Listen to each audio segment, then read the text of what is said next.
Tulika moja ne His Excellency Kyagulanyi Ssentamu Robert Bobi Wine, the elected President of Uganda, the People's Hope.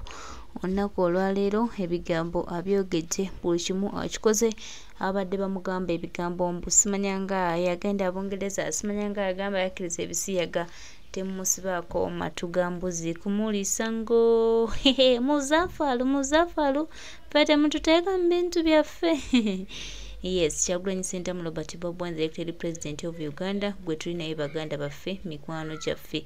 Wadde abadde ndabagera ebigambo mbu era His Excellency bayagenda mu America ne bamubuuza ku bisiyaga simanyanga n'agamba biki abo bonna nkutegeeza ne nkujjukiza nti bayina byayo benoonyeza bayina bye banoonyeza naye tebalina makulu nnyo era tetubawa nnyo obudde tetubawa nnyo makulu kubanga tubamanyi bulungi nti bano bakozi ba tebuhabulwa abakozi ba Yoweri Kaguta Museveni balina bye baagala kuyisaawo naye ffe tubategeeza nti tuli bagumu nnyo kubanga kyetuliko tukimanyi era kyetuliko tukyagala. Uganda for Ugandans, ate era tujja kuba bawanguzi. Temulowooza nti nno omunaasiba ku Kyagulanyi Ssentamu Robert Bobi Wine mumusibeko kino mumusibeko kiri manyanga President Umuza Mathias Mpuuga President kola kino. Baganda bange twongera obajjukiza nti ne President ategeera abiraba tamala gawumuza bantu.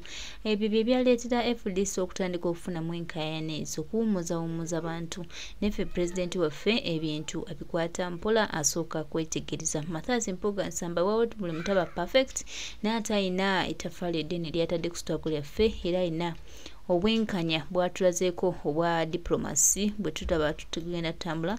Era njagala nkulaga embeera bwetyo bwebiri oyo no His Excellency the elected President of Uganda aba ayingirawo ndowooza muganda wange omulaba Kyagulanyi Ssentamu Robert Bobi Wine, the elected President of Uganda, gwe tuli naye baganda bange yayingirawo ne cabinet ye yenna era ng'obutebe bwatuuse dda.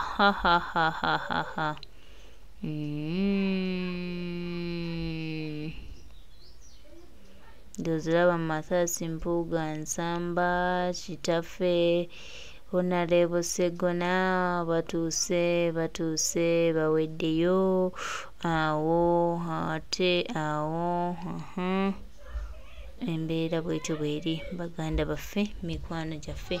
Limba luganga lugenda kubanga luyimbibwa ate tutambule n'omukulembeze w'eggwanga.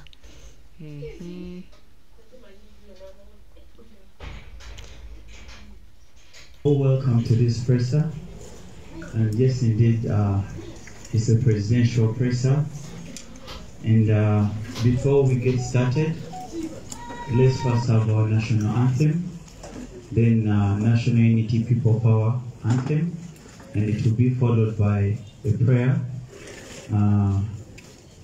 Honorable Mwanga Chivonge will lead the prayer. So let's go straight with the national anthem. Oh, Uganda, may God we lay our future in thy hand.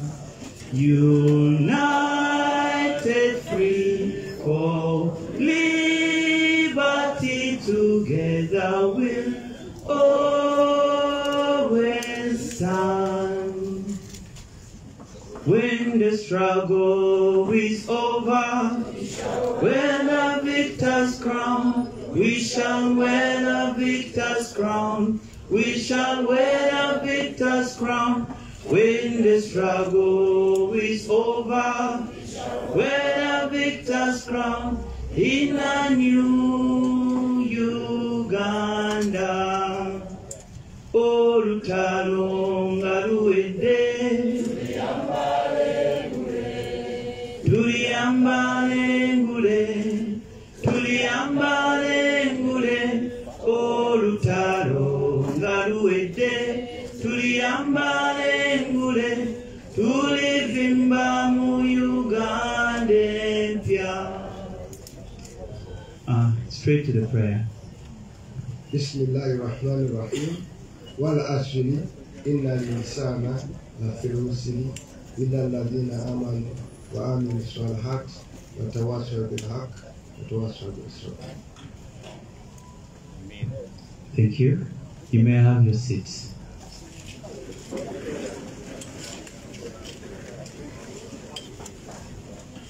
Today in our presence we have different leaders.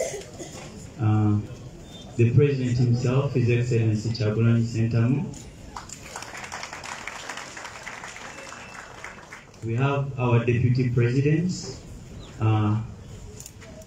and also our Deputy from Central Region, Honorable Matthias Mpuga, and also the Leader of Opposition. We have Honorable Nambeshe, Deputy President, Eastern Region, and our cow. We also have senior comrades within the party, Honorable Medat Segona, and the Senior Council. We have Honorable Mwanga Chigombi. We have our party treasurer, Honorable Zake. Our Sabakunga, Miss Sabakunzi, Chairman Nyanzi Mutu Wawanto.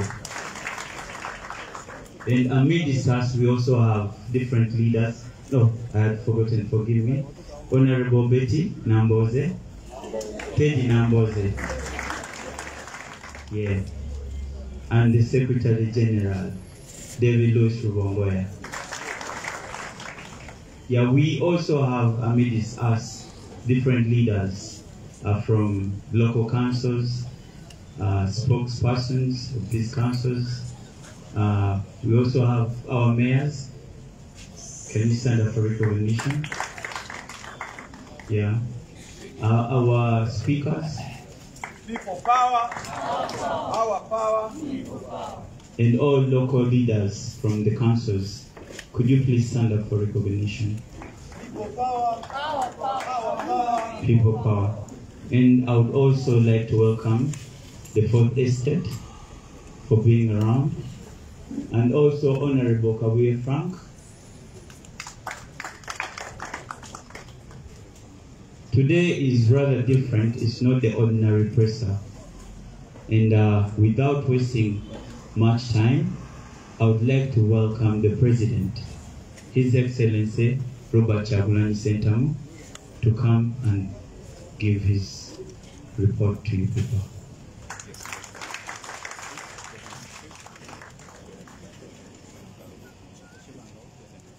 Thank you very much, ladies and gentlemen.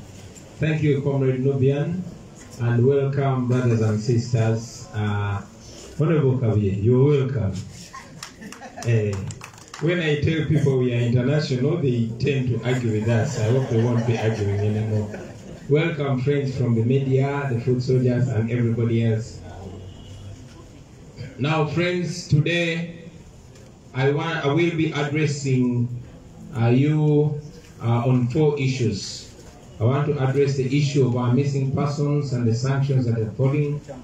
I want to address another issue on the supplementary budget, and I will also address the controversy that was generated by regime propagandists trying to take the interview that I had recently in BBC out of context.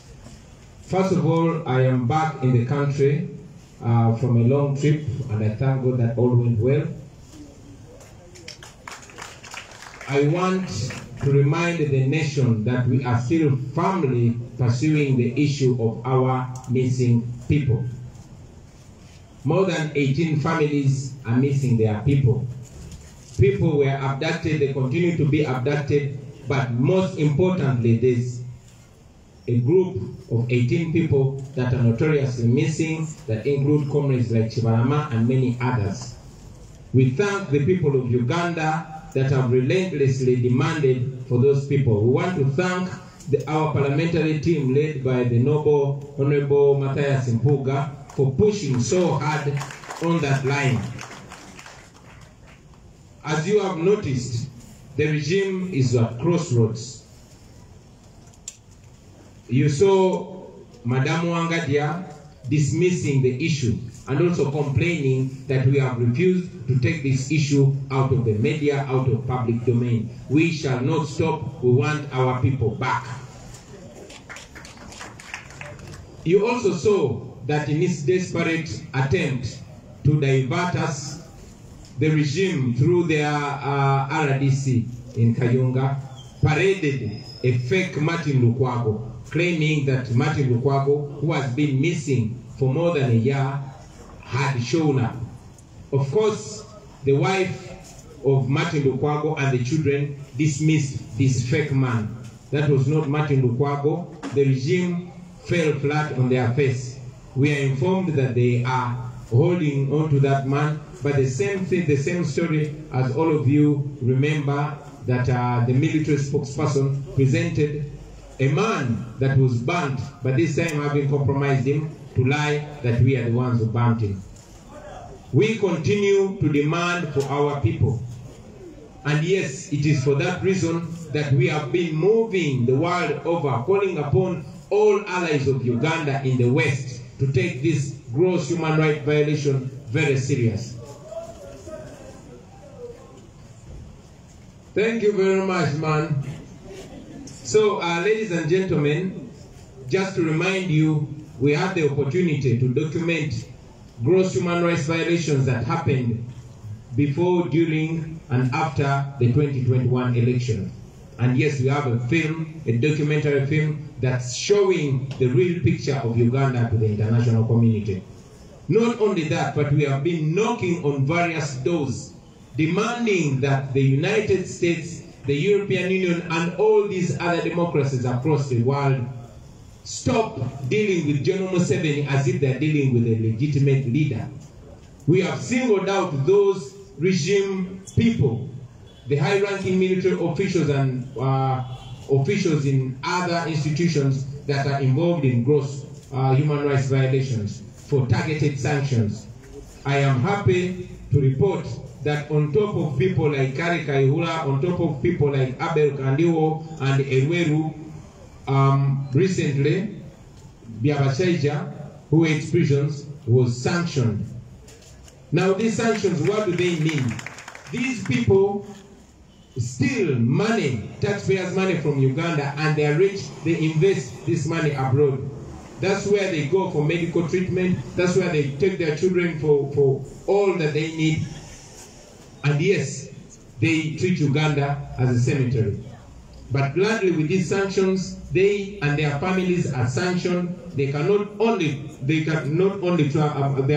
blocked from traveling to those countries, but also their wealth is confiscated. On that list, there are notorious human rights violators like the one Christopher Damulira. Most of you that have been arrested and taken to CMI, you know the role that Christopher Damulira is playing in abducting and murdering our people. So we know that on that list, we have Christopher Damulira, we have people like Rugumayo, we have people like Namanya Napoleon, and all top and middle level officers in Museveni's government. We are focusing on them and we are calling on the international community to sanction these people. Probably when they know that there are repercussions for their actions, they will stop these gross human rights violations. Ladies and gentlemen, another issue I want to address is a recently passed supplementary budget. The regime pushed through their majority in parliament for an additional 3.5 trillion shillings. Now what is this money for? This money is going to be spent on laughable things, among which are 2.7 billion for supervising the Ghost Lubowa Hospital project. All of you know so much of our money has been stolen through that fake non-existent project. But as if that's not enough, there has been 2.7 million given to supervise that project that you all know does not exist. There is 45 billion shillings put aside to buy a banana peeling machine. Akuma kawata amatoke. 45 billion shillings. There is a 30 billion shillings put aside to help artists and musicians. Now, I am an artist, and I'm not only knowledgeable but concerned in this area. I know that we as the entertainment industry, we need support, but the support is not handouts. We need the policies that will make even the artists in Kabongo, in Kabera Maido, in Gomba, in Rushere, to benefit from a good system, not handouts. I've told my fellow artists time and again that they should not be reduced to beggars. But many of them were arguing that I am bringing politics into music. And they are saying that we should separate music and politics. I want to reiterate my points again, that politics, among other things, is concerned with slicing the taxpayers' money and apportioning it to different things.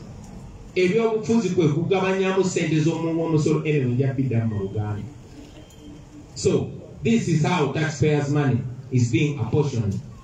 Artists have been demanding for a copyright law that will make sure we have policies that will protect artists, not giving them money. But this time around, because General Museveni believes in, patronage, he believes in bribing, he has put that money aside, which money I am even sure is not going to reach the artists. The artists are only being used to steal money. And before long, you will see fights in the industry, you will see divisions in the industry, and yes, you will see so many of them silenced and compromised to support the regime because they will have committed crimes relating to corruption. Now, that is not the problem. The problem is here.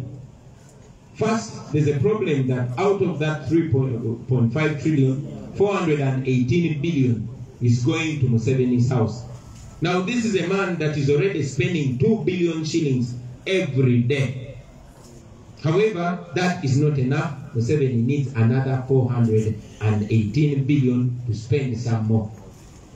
Now, an even bigger problem comes here. On top of the 3.5 trillion, there was an addendum of 55 billion. Now, this sounds like a scandal, and it was important that I communicated to you, ladies and gentlemen. You remember that in the past supplementary budget last year of 77 billion, members of parliament were each bribed with 40 million shillings.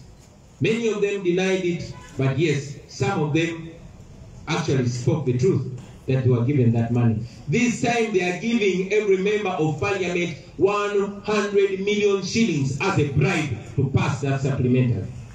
Let me repeat it for clarity. This time the regime is bribing every member of parliament with 100 million shillings of taxpayers' money in order to pass this supplementary budget. Now imagine 55 billion shillings just going out to members of parliament as a bribe. I want to use this opportunity to warn our members of parliament that we know about this and we have broken the news to the population. I have said it many times and I'm saying it today that I will always tell the truth and I will not defend or protect anybody that gets involved in this grand theft. We'll get details and maybe among questions. I'm very glad to have our Minister for Finance here, and it will be a great thing if we would get opportunity to answer a few questions from you. But with that state of affairs, with the way our taxpayers' money is used, now you know, ladies and gentlemen, why our roads are in such a bad state. Now you know why our schools are in such a state. Now you know why the regime is trying to silence us. Now you know why the regime is trying to bring all manner of diversions in order to cover up for that. Now finally, ladies and gentlemen, I also want to take this opportunity to respond to the deliberate twisting of my comments during a BBC interview that I had in London. You heard regime propagandists have been trying as much as possible to twist my words, and I'm here to clarify on those words. First and foremost, my words were taken out of context on that BBC interview by those propagandists. I was in the United Kingdom after 10 years. Many of you already know that in 2013, I was banned from the UK for life, never again entering the UK because of the lyrics in one of the songs that I did. And in those lyrics, yes, I took responsibility because I actually called for the banning and killing of all homosexuals. I took responsibility, and yes, during that interview, I communicated that people grow and transform. And as a leader, I transformed from calling for the death and killing of people that differ from me. Regime propagandists tried as much as possible to twist my words, but again, still stand by my words because I am a leader. Which leader wants to be a leader of all people in the population, even those that are not like me? So I'm not calling for the killing of anybody. Mic check 1, 2. So I am not calling for their killing. I also want you comrades to know that this issue has been turned from a moral issue to a political issue. The gay issue is used by Museveni's regime to play politics, and it's a political weapon. Now, you remember that he's the one that broke the law in 2014, and then through his proxies like Andrew Mwenda and Fox Odoi, repealed the law again. Now, whenever Museveni sees that he has no popular or political support, he picks up on something that he thinks will build him once again. You have seen him trying to use it against his opponents, and he continues to use it shamelessly. It's the same Museveni that tries to hook on our morality and on the children and to say it's in protection of children, but you all know that in the schools where our children are getting problems, who is the head, the Ministry of Education? That is Museveni's wife. The same challenge has been faced by many people who are raped and sodomized in CMI. We have had many cases of men that are arrested, tortured, and raped/sodomized in CMI under the watch of General Museveni. However, he again tries as much as possible to twist it around to blame it on opposition. Yes, I also mentioned when I was asked about some of my MPs that work with Museveni, and I said some of my MPs work with Museveni. Don't you know them? Don't you know that some of my MPs work with Museveni? Do you want me to mention them? You are mentioning them around Kagabo Amwe. Doesn't he work with Museveni? Isn't Jimmy Wanga UP? Doesn't he work with Museveni? Some you know them, some you don't know them yet. Thank you very much. You know, the name is Amuruganda and get a good idea. Basebo ne banyabo nsanyusa okufuna omukisa guno okwogerako nammwe. Njagala okwogera ku nsonga nnya zokka. Ensonga esooka ey'abantu baffe abaawambibwa, abaasibwa, abatalabikako. Tukyabanja abantu baffe, tetunnalekeraawo. Abantu baffe baabuzibwawo. Njagala okwebaza parliamentary team yaffe ekulemberwa Honorable Mpuuga olw'okuteekawo amaanyi mu parliament okubanja abantu baffe n'okugifuula ensonga eyo ey'okubanja abantu baffe, era tetugenda kulekeraawo. Mukirabye nti kati regime ya Museveni eri mu kankana temanyi kiddako. Tubabanja abantu baffe oba balamu oba bafu. Bwe baba balamu nga Honorable Segona bwe yatugambye nti abamu alina information tibabakulamu amaaso, tubaagala wadde tebalina maaso. Oba mwabatemako amagulu tubaagala. Oba bafu mutuwe emirambo gyabwe tugiziike, famire zaabwe zitegeere nti abantu baabwe baafa. ekyo muzze mulaba nti ne mukyala wangadde alina okuba nti yakulira akakiiko k'eddembe ly'obuntu ate naye akopulenyinga nti ensonga y'abantu ababuzibwawo tugiremeza mu ddiiro. Ensonga eno tegenda kuva mu ddiiro okujjako nga mutuwadde abantu baffe oba balamu oba bafu. Baba bafu mutuwe emirambo gyabwe. Era nabo omuliro baguwulira abasebo ne bannyabo. Y'ensonga lwaki batandise n'okuleetayo abantu ab'ebiwaani. Mwalabye nti baleese omusajja gwe bayita nti ye Martin Lukwago. Ne bagamba omuntu aba NUP gwe bagamba nti yabuzibwawo woono. Omusajja naye najja n'agamba nze Martin Lukwago. Paka mukyala wa Martin Lukwago yennyini bwe yavuddeyo n'agamba nti ono si ye bba wange mumanyi. N'abaana ba Martin Lukwago ne bavaayo ne bagamba ono si ye taata waffe tumumanyi. Kakati tukyabanja abantu baffe. Ensonga ekutte nnyo twebaza Katonda nti twasobola okudocumentinga ebintu bino okumala ebbanga ddene basebo ne bannyabo. Ebikolobero Museveni byabadde ng'akola bibadde tebimanyibwa mu nsi yonna. Naye buli kye yakolanga okulonda tekunnabaawo, okulonda kugenda mu maaso n'okulonda nga kuwedde, byonna twabidocumentinga era firimu eyo etambudde ensi yonna. Era tufunye omukisa okulaga ensi yonna ebikolobero bya Museveni. Omwana omwekisobodde n'okukombisinga amawanga gabadde gavugirya Museveni ssente, mujjukira World Bank yamusalako ssente, kati n'olwaleero batandise okuteeka natti ku bantu kinnoomu. Ng'oggyeko bakayihuula bye baakola era ne bateekebwako natti ba Erweru ne ba Abel Kandiho, kaakati byabasajja akulira amakomera naye ateekeddwako natti. N'ate tetwagala oyo yekka, twagala ne Christopher Damulira yali akulira crime intelligence naye asibweko nati ye ng'omuntu. Kubanga etteeka ly'eddembe ly'omuntu liraga nti omuntu oyo yennyini ayenyigidde mu kujoobola eddembe ly'omuntu omusango guba ku ye ng'omuntu. Twagala batagetinga bo nga bo Namanya Napoleon, Balugumayo n'abalala abali ku toopu ne mumakati awo abawamba n'okutulugunya n'okutemula abantu. Twagala basibweko natti. Natti zino zitegeeza ki? Natti zino siza kuganibwa kuweebwa visa. No. Bano abasajja babba ssente wano naye bazigulamu byabugagga e Bulaaya. Balina ebyobugagga bingi mu Amerika ne Europe ne walala wangi nnyo.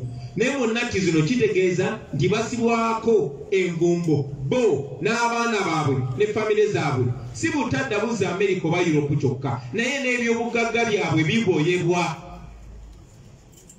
Ng'ebyakayiwula bye byawambibwa, ng'ebyerweru n'ebyakandiwo bye byawambibwa, n'ebyabasajja byawambibwa naye kennyini n'abantu abamwetoolodde nga kwotadde ne famire ye. Twagala ensonga y'emu etuuke ku Damulira Christopher, etuuke ku Napoleon Namanya, etuuke ku Lugumayo n'abo bonna abeenyigira mu kutuwobola eddembe ly'obuntu. Twagala Museveni atuuke ekiseera nga bwagamba nti gwe Kandiho genda otemule abantu, nga Kandiho akirowoozamu ye ng'omuntu.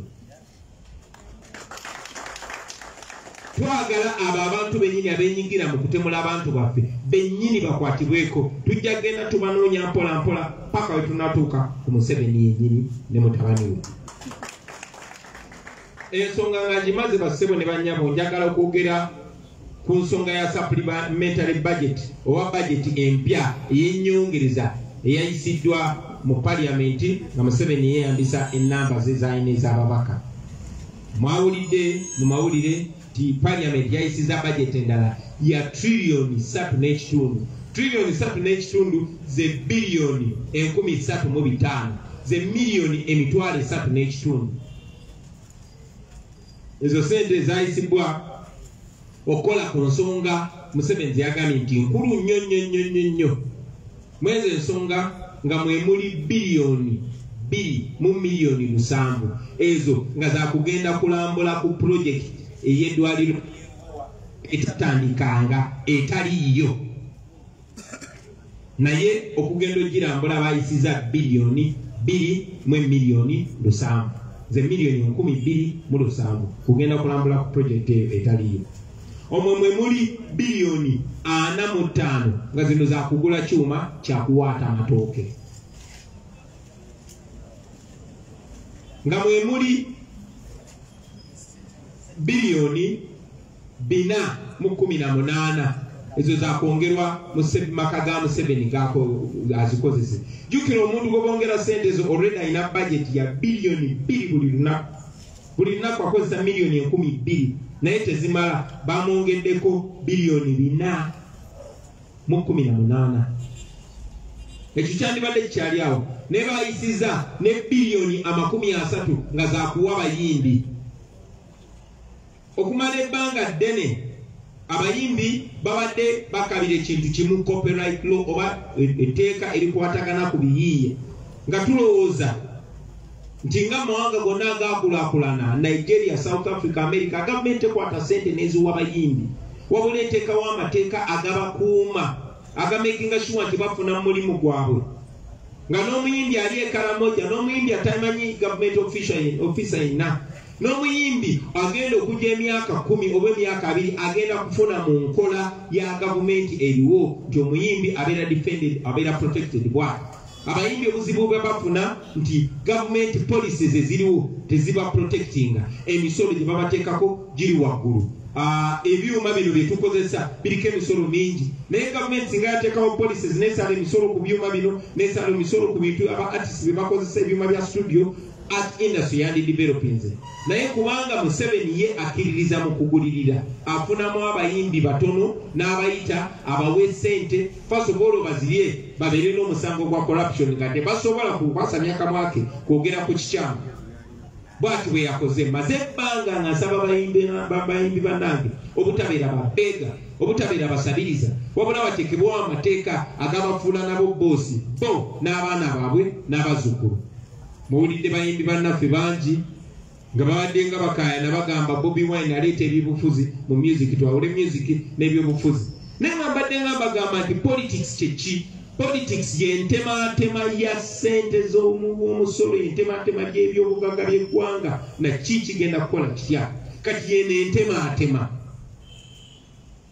bakozesa bano okubba, kubanga buno obubbi guno munyago.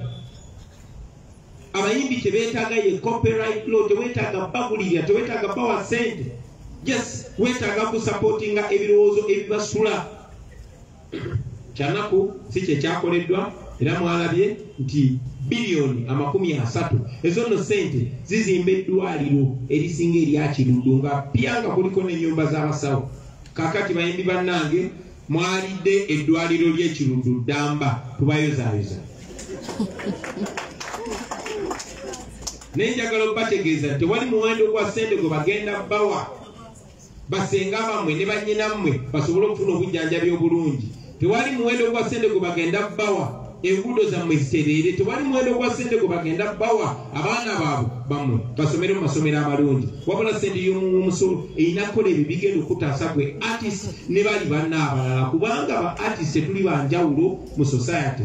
Museveni agulira abayimbi kubanga amanyi Bobi Wine yabamu bayimbi, era kisoboka okusitulayo omuyimbi omulala. Ayagala abayimbi bonna abazibe omumwa, era buli muntu akuliisa enguzi aba akutaddeko akakwate nga tokyasobola kwogera amazima. Ndi musanyufu nti tulina aba artists bangi abaagala okutunda obwongo bwabwe. Mbasaba nammwe muleme kutunda bwongo bwammwe, kubanga bino bali mbasasula naye bagula biseera byammwe bya maaso na by'abaana bammwe n'abazzukulu. Mutematema yesente z'omusolo basebo ne bannyabo kibalaga lwaki enguudo zaffe ziri mu mbeera eyo. Kibalaga lwaki amalwaliro gaffe gali mu mbeera eyo. Nti Mwami Museveni omulama omukulu kati gwakwekumira mu buyinza, si kutereeza mbeera mu Uganda oba bulamu bw'abantu. Mpozi n'ensonga esemberayo ddala basebo ne bannyabo ndyoke twaniriza ebibuuzo ebimu, ye interview yange gye nakoze ku BBC eyakyusiddwa nga baagala okubuzaabuza ebigambo byange bitegeeze ekirala. Munsonyiwe, waliwo kyesoogeddeko era bakinzijukiza ssebo we balinyo we balyenda ku bubbi obwo, ate sikando ekyasinze mbadde sijogeddeko ku sente ezo trillioni 3.5 ng'ozivuddeko, ate bayontaddemu ennyongeza endala ya bilioni 5.5. Ezo zaaki? Ebilioni 5.5 basebo ne bannyabo nazo zaaleeteddwa nga zo zakugulirira ba MP. Buli MP munjukira nti ku supplementary y'omwaka ogwayita era twakyogerako eya biliyoni 7.7 bakwata emiliyoni 8 ne baziwa buli mu MP okuyisa sente ezo. Muzijjukira bulungi nnyo. Abamu bazegaana, abamu ne bazikiriza. Kati ku mulundi guno buli MP bamuwadde oba bamuteereddewo miliyoni 10.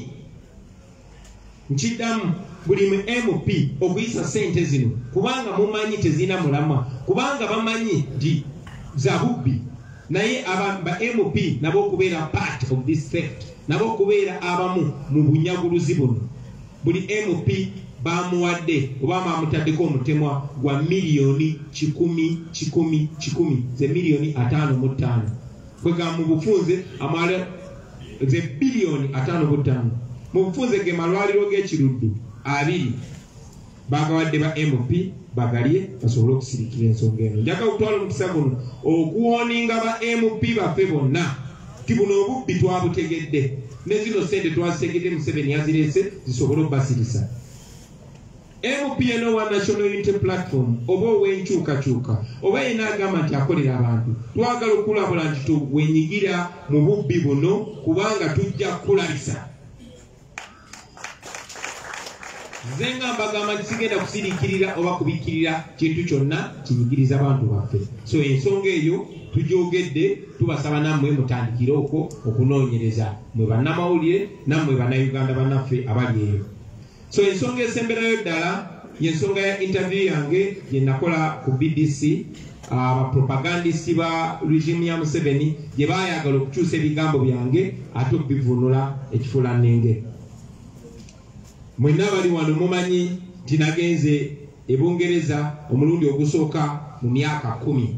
Mu mwaka gwa 2013 nateekebwako natti n'emperebwa obutaddamu kuyingira mu ggwanga lya Bungereza n'amawanga amalala gonna olw'akayimba ke nayimba. Akayimba ako nga kagamba nti nno abali b'ebisiyaga bonna bakwatibwe bakumweko omuliro battibwe.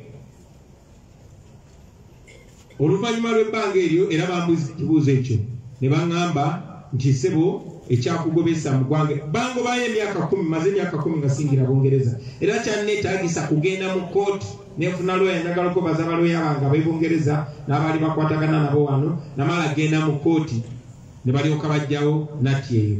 Naye era bambuza ekibuuzo ku BBC ne bagamba we grow and transform, abantu tukula. Bwe nayimbira oluyimba olwo ne ŋŋamba babatte bonna bonna nali muvubuka muto nga n'omusayi gwange kukya runninga very fast. Naye okukyuka okwantukako nti ng'omukulembeze kati kyasobola gamba nti abo mubattirewo. Lwaki? Kubanga omukulembeze ndi mukulembeze w'abantu bonna benzikiriziganya nabo ne besikkiriziganya nabo. Era ng'omukulembeze ne bagamba tukula ne transforming. So ndi proud si luma bigambo byange ne kati wano nga tuli waka nsobola kibagamba bulungi nnyo nti ng'omukulembeze tusobola kubeera president n'ogamba kakati abo mubakwate mubakumeko omuliro. Ndowooza ogwo gwali mulembe gwa Kabaka Mwanga. Naye era mu mbeera y'emu njagala okwogera ku nsonga ya regime ya Museveni okwata ensonga eyo ey'ebisiyaga kati mu Uganda tekitunulwa nga mpisa nga nsonga ya mpisa za buntu oba nnono, wabula gavumenti ya Museveni kati ekozesa nsonga za bisiyaga nga weapon, nga kyakulwanyisa kya byabufuzi.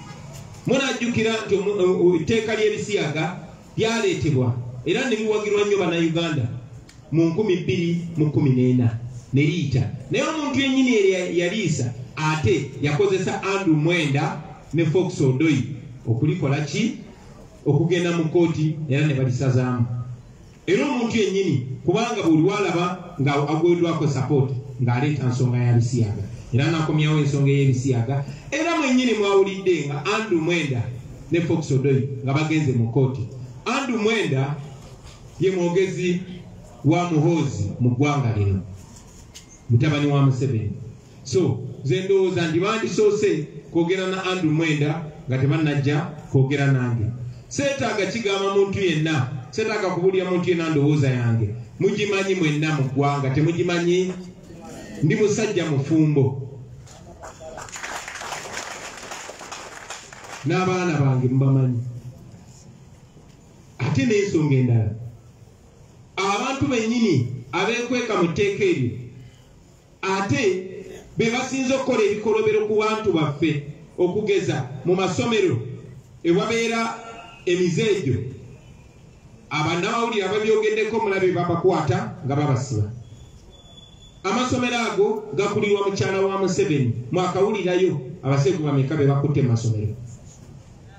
Mubalaba bakumibwa mundu, bakumibwa SFC. Temubalaba? Temubamanyi? Era nzizizige wano tandike boogera. So baganda baffe mwe ba Andrew Mwenda n'abalala sibalinaako lutalo, naye temunteeka mu bintu byammwe.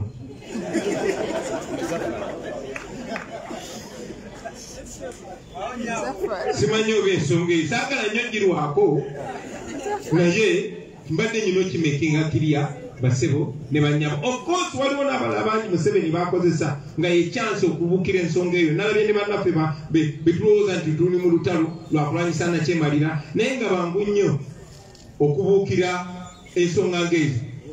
Naye sinabawulira bwe bavaayo kuvumirira bikolobero bituusibwa ku bantu baffe, nga waliyo n'abaana abalenzi abakwatibwa abawambibwa ku CMI. Waliyo omusajja gwe batulipootingira gwe bayita Isa asiyaga abalenzi ng'ekibonerezo, bakikozesa nga tocha. Mujjukira njagala mugende mulabeka documentary ke bayita A Silent Genocide kye baakola mu Northern Uganda, nga bakwata abasajja ne babalya ebisiyaga mu maaso g'abaana baabwe, mu maaso g'abakyala baabwe.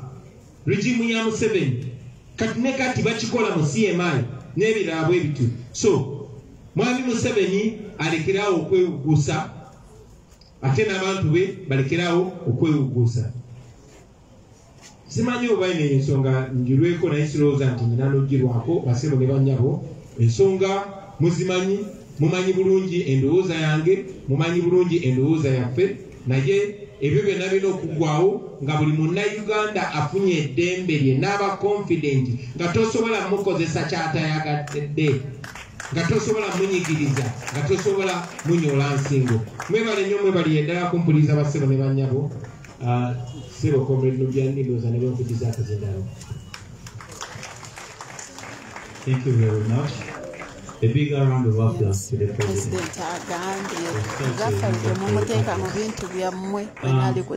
Before we go into questions, I would like to make a special recognition of this lady.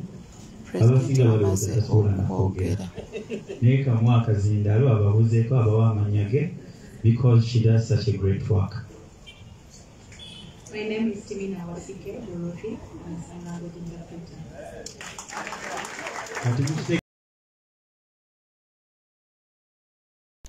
Tweyanziza nnyo His Excellency Director President of Uganda ndowooza ebigambo mubiwulidde. Kyagulanyi Ssentamu Robert Bob Wine abadde mu Kawunga omususa era ategeezezza abo bonna abeerimbika mu National Platform ne batandika okumuyisaamu olugaayu oluusi ne boogera ebitawa amakulu ebitali mu nsa. Tubagamba nti tubalaba, tubatunuulidde era ne byemukola tubimanyi. Temulowooza nti tetubitegeera. Baganda bange, mikwano gyange, oye mukulembeze w'eggwanga omulonde, ensonga azoogedde zonna kansuubire nti teri agambayo. Kyagulanyi Ssentamu Robert Bob Wine, His Excellency Director President of Uganda, gwe tubadde naye era gwe tuli naye, President waffe, President w'abantu, President wange, President w'abantu era President gwe tulinamu essuubi. Uganda yonna gwe tunuulidde, agenda otutwala mu buwanguzi ate era agenda okutufuula ab'enjawulo. Kyagulanyi Ssentamu Robert Bob Wine, His Excellency Director President of Uganda, nyongera okubajjukiza nti ye President w'abantu, ebigambo abyogedde. Amiina.